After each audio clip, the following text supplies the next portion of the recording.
Doctor Babasaheb आंबेडकरांचा, वंचित बहुजन आघाडीचा। आंबेडकर तू मागे पडो।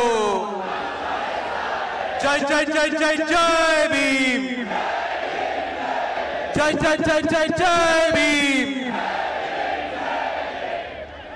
समतेचे विचार रुजवणाऱ्या सर्व महामानवांना त्रिवार अभिवादन करतो।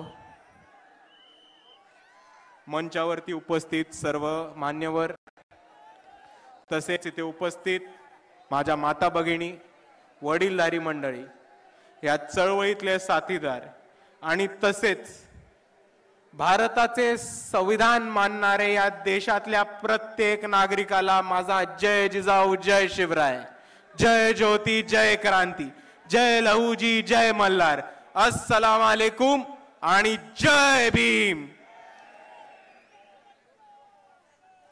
2 वर्ष 11 महिने आणि 17 दिवस हे ड्राफ्टिंग कमिटीला भारताचं संविधान लिहायला लागले आणि 2 वर्ष 11 महिने आणि 17 दिवसांनंतर जेव्हा बाबासाहेब आंबेडकरांनी कॉन्स्टिट्यूएंट असेंब्ली समोर संविधानाचं त्यांचं ड्राफ्ट समोर ठेवलं, तेव्हा त्यांनी एक महत्त्वाचं भाषण दिलं होतं आणि ती तारीख होती 25 नोव्हेंबर 1949।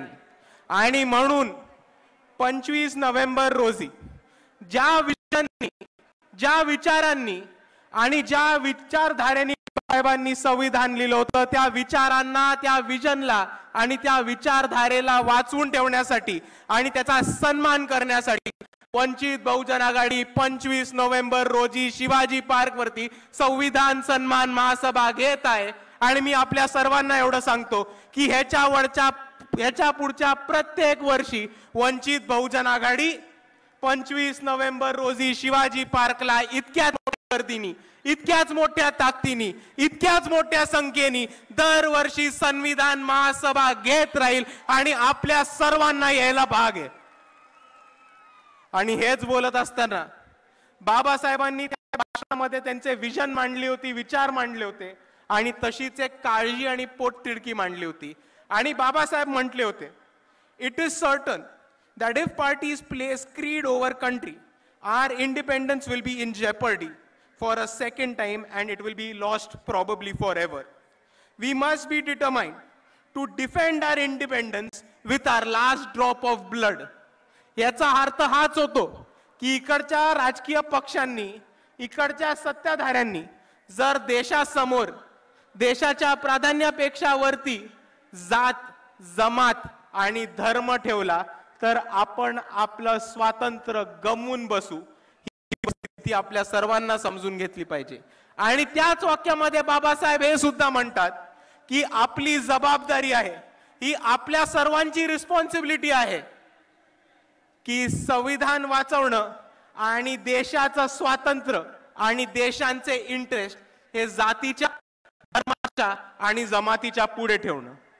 पण आता देशात काय चालू आहे हे आपल्या सर्वांना समजून घेणं गरजेचं आहे मित्रांनो।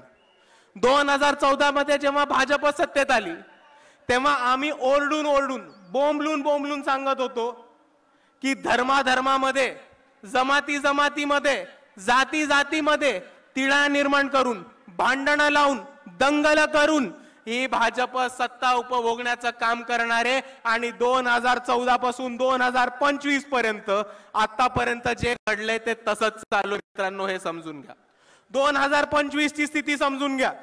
2025 मध्ये Maratha versus OBC, Banjara versus आदिवासी, धनगर वर्सेस आदिवासी, मातंग वर्सेस बौद्ध, असं समाजामध्ये दंगली पेटवण्याचं काम, भांडणं पेटवण्याचं काम हे भाजपने आता सुरू केलेलं आहे। हे आपल्या सर्वांना समजून घेणं गरजेचं आहे। दुसऱ्या बाजूला परवाचीच घटना बघा, अरुणाचल प्रदेशची एक महिला होती, 18 तास तिला चायनामध्ये शांघाय एअरपोर्ट वरती चायनाच्या अथॉरिटीजनी, चायनाच्या सरकारनी तिला दाबून ठेवलं होतं। का? कारण ती अरुणाचल प्रदेशची होती आणि भारताचा पासपोर्ट वापरत होती आणि चायनाने म्हटलं की आम्ही अरुणाचल प्रदेशला भारताचा भाग नाही मानत आणि अरुणाचल प्रदेशच्या लोकांना भारताचा पासपोर्ट दिलेला चायनाला चालत नाही। ही वस्तुस्थिती समजून घ्या। 1 महिन्यापूर्वी भारताचे माजी सरन्यायाधीश भूषण गवई यांचे पुतळे जाळण्यात आले आणि यांच्या पुतळ्यांना चपला मारण्यात आल्या। हे कुठे घडलं? तर न्यूयॉर्कच्या टाइम्स स्क्वेअर मध्ये घडलं। आणि आपण या दोन्ही घटनांचा अभ्यास करा मित्रांनो। जेव्हा त्या अरुणाचल महिलेला सांगतात की तुमचा भारताचा पासपोर्ट चालत नाही आणि चायना अरुणाचल प्रदेशला भारताचा भाग मानत नाही, आणि जेव्हा सरन्यायाधीश भूषण गवईंचे पुतळे जाळले जातात आणि त्यांच्या पुतळ्यांना चपला मारल्या जातात, तेव्हा तो फक्त एका महिलेचा किंवा भूषण गवईंचा अपमान नाहीये, तो एका आदिवासी महिलेचा आणि एका दलित माणसाचा अपमान नाहीये, तर तो भारताच्या न्याय व्यवस्थेचा अपमान आहे, तो भारताच्या संविधानाचा अपमान आहे आणि तो भारताच्या संविधानाचा आणि सॉव्हर्निटीचा आणि स्वातंत्र्याचा अपमान आहे। आणि हा अपमान आपण सहन करणार नाही होत, हे समजून घ्या मित्रांनो। पण हेच बोलत असताना दुसऱ्या बाजूला एक गोष्ट समजून घ्या की इकडे नरेंद्र मोदी स्वतःला 56 इंची छाती असलेलं म्हणतात, अमित शहा स्वतःला खंबीर खमक असे गृहमंत्री म्हणतात, पण हे दोघं सत्तेत असताना आज चायना अरुणाचल प्रदेशला भारताचा भाग मानत नाही आणि भारताच्या सरन्यायाधीशच्या पुतळ्याला चपला मारल्या जातात। आणि म्हणून मी अमित शहा आणि नरेंद्र मोदींना आवाहन करतो की जर तुमची छाती खरंच 56 इंची असेल, जर तुम्ही खरंच खंबीर हिम्मतवाले आणि डरपोक गृहमंत्री नसलात, तर तातडीने चायनावरती ऍक्शन घेऊन दाखवा, फॉरेन पॉलिसीनी चायनाला सबक शिकवून दाखवा।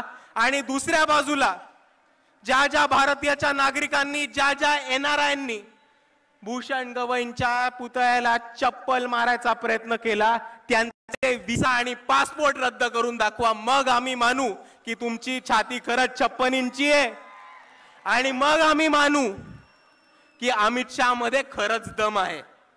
नाहीतर तुम्ही समजून घ्या 5-25 चायना करून काही नाही होत। चायनाला उत्तर द्यायचं असेल तर ताकदीने उत्तर द्यायला लागणार आहे, हे आपण समजून घ्या।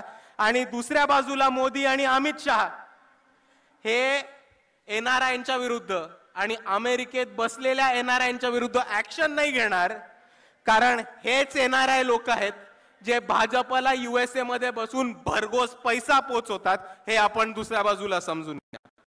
आणि भारतामध्ये आणि अमेरिकेतल्या गोष्टी बोलत असताना परवाच एक रिपोर्ट आलाय की $3,30,000 हे आरएसएस नावाच्या अनधिकृत टेररिस्ट ऑर्गनायझेशननी यूएसए मध्ये स्क्वायर पॅटसन बॉक्स नावाच्या एका कंपनीला दिले होते लॉबिंग साठी आणि यूएसए मधली निर्णय प्रक्रिया बदलण्यासाठी। आणि दुसऱ्याच बाजूला याच आरएसएसनी दिल्लीमध्ये 150 कोटीचं केशव कुंज नावाचं ऑफिस उभं केलं, हे आपण समजून घ्या। आता मला एक प्रश्न सांगा की जी संघटना जिची कोणती रजिस्ट्रेशन नाहीये, ज्याची कोणती नोंदणी नाहीये आणि जी भारताचं संविधान मानत नाही, ही संघटना $3,30,000 यूएसए ला कसे पाठवते? ही संघटना 150 कोटीचं ऑफिस दिल्लीमध्ये कसं बांधते? आणि जर इकडच्या सरकारकडे त्याची उत्तरं नसतील, जर इकडच्या इन्कम टॅक्स डिपार्टमेंटकडे त्याची उत्तरं नसतील, तर ही एक धोक्याची घंटा ही आपण सर्वांनी समजून घेतली पाहिजे। आणि हीच धोक्याची घंटा वंचित बहुजन आघाडीने ओळखली होती, म्हणून भारताच्या इतिहासामध्ये आरएसएसच्या कार्यालयावरती पहिला मोर्चा जर कोणी काढला असेल तर तो फक्त आणि फक्त वंचित बहुजन आघाडीने काढला होता। आणि हा मोर्चा काढताना आम्ही आरएसएसला 3 गिफ्ट देणार होतो। पहिलं गिफ्ट होतं भारताचा ध्वज, आपला तिरंगा, आणि आमचं हे म्हणणं होतं तुम्ही तिरंगा मानत नाही, आम्ही तुम्हाला तिरंगा गिफ्ट करतो आणि तुम्ही तुमच्या कार्यालयावरती तिरंगा लावणं सुरू करा। दुसरं आमचं गिफ्ट होतं भारताचं संविधान, आणि आमचं हे म्हणणं होतं की तुम्ही भारताचं संविधान मानत नाही, आम्ही आमच्या वतीने तुम्हाला एक संविधानाची प्रत देतो, तुम्ही ते संविधान वाचा, समजा आणि संविधानाच्या हिशोबाने चालत राहा। हा आमचा दुसरा त्यांना गिफ्ट होता।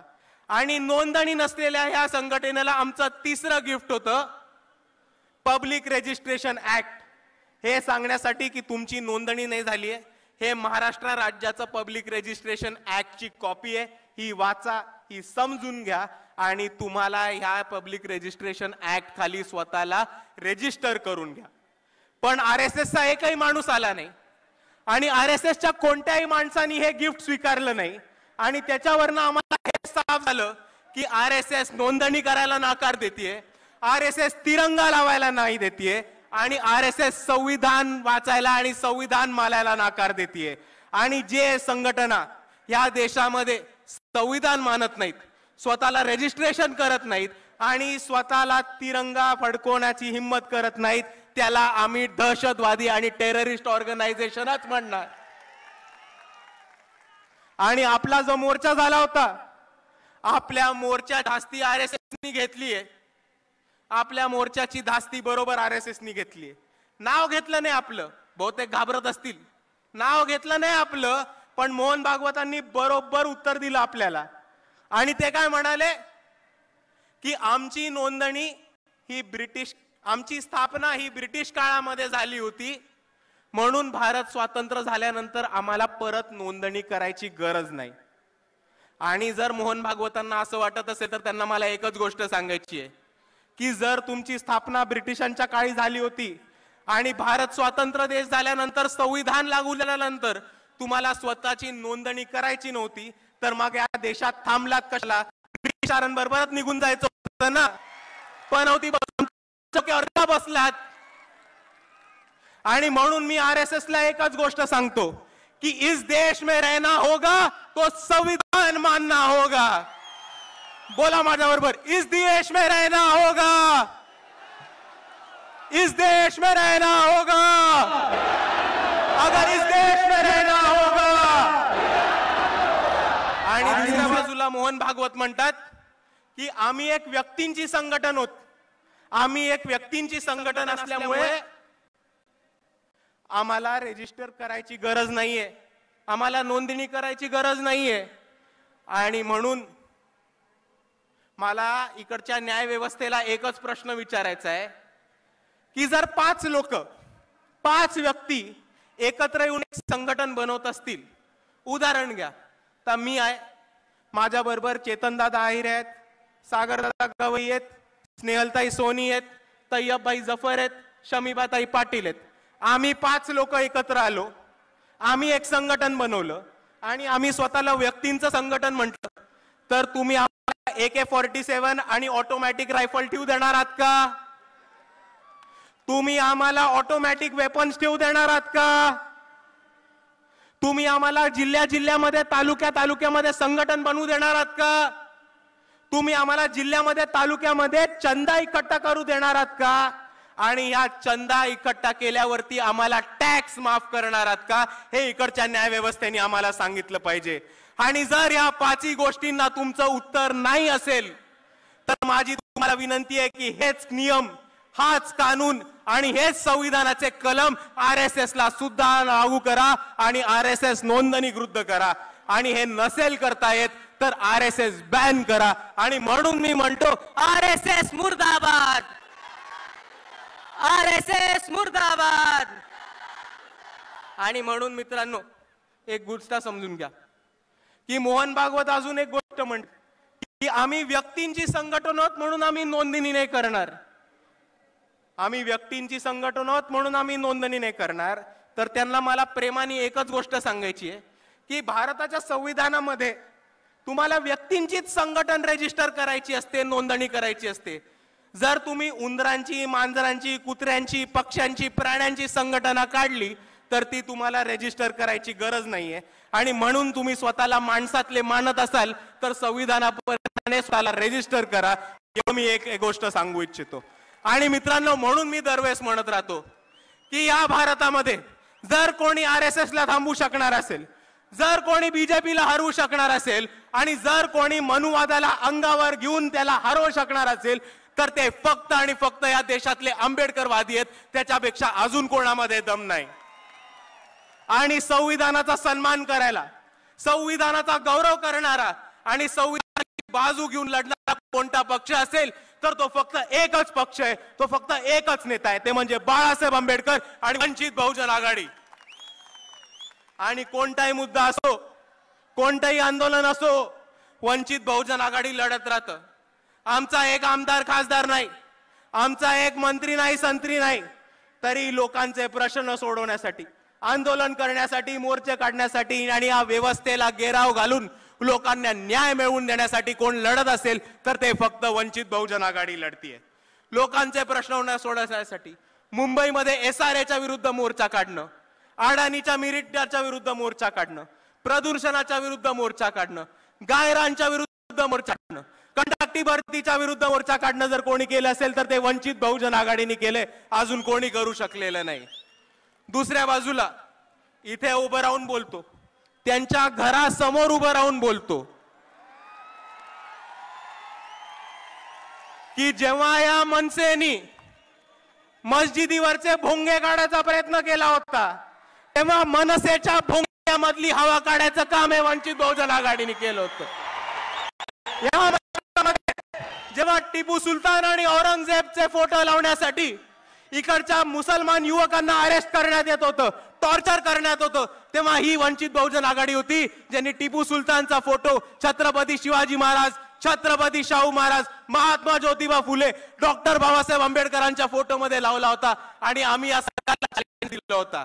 दुसऱ्या बाजूला हेच ते बाळासाहेब आंबेडकर होते जे औरंगजेबच्या मजारीवरती गेले होते आणि या व्यवस्थेला, RSSला आणि बीजेपीला चॅलेंज दिला होता की इकडचे मुस्लिम पोरं तर फक्त स्टेटस ठेवतात, आमच्या स्टेजवरती टिपू सुलतानचा फोटो आहे, बाळासाहेब औरंगजेबच्या मजारीवरती गेलेत, तुमच्यामध्ये हिम्मत असेल तर आमच्या विरुद्ध ऍक्शन घेऊन दाखवा. आणि एका बाजूला अजून एक धर्मांध ताकद आहे जी बाळासाहेबांचा औरंगजेबच्या मजारीवरचा फोटो काढते आणि काय झालं की बाळासाहेबांचा तो औरंगजेबवरचा फोटो पुढे काढते. या कट्टर हिंदुत्ववादी लोकांना, या धर्मांध लोकांना मला एकच गोष्ट आठवण करून द्यायची आहे की तो कोरोना काळ आठवा, जेव्हा या महाराष्ट्रामधली आर्थिक परिस्थिती ढासळली होती आणि या महाराष्ट्रामधले सगळे मंदिरं बंद पडली होती, तेव्हा हे तेच बाळासाहेब होते ज्यांनी पंढरपूरमध्ये विठोबाच्या मंदिरावरती आंदोलन केलं आणि अख्ख्या महाराष्ट्रामधले मंदिरं चालू करून देणारे हिंदू नागरिकांसाठी सुद्धा बाळासाहेब आंबेडकरच होते. आणि म्हणून मी म्हणतो की आम्ही सर्वांसाठी लढतो. कोथरूड पुणे केस आपल्याला माहिती असेल, सोमनाथ सूर्यवंशींबद्दल काय झालं आपल्या सर्वांना माहिती असेल, पण पोलिसांना धारेवरती धरून, काळा कोर्ट स्वतः चढवून, कोर्टामध्ये जाऊन कोथरूड मधल्या त्या 3 मुलींना आणि सोमनाथ सूर्यवंशींना जर कोणी न्याय मिळवून दिला असेल तर ते फक्त बाळासाहेब आंबेडकर आणि वंचित बहुजन आघाडी होती. आणि म्हणून मित्रांनो मी एवढंच सांगतो की आम्ही लढणारी लोक आहोत, मार खाणारी नाही, मारणारी लोक आहोत आणि याच्या पुढेही लढत राहू. आम्हाला साथ हवी आहे तर फक्त तुमच्या सर्वांची. एवढं म्हणून मी माझे 2 शब्द थांबवतो. आपल्या सर्वांना माझा मानाचा जय भीम, जय श्रीराम.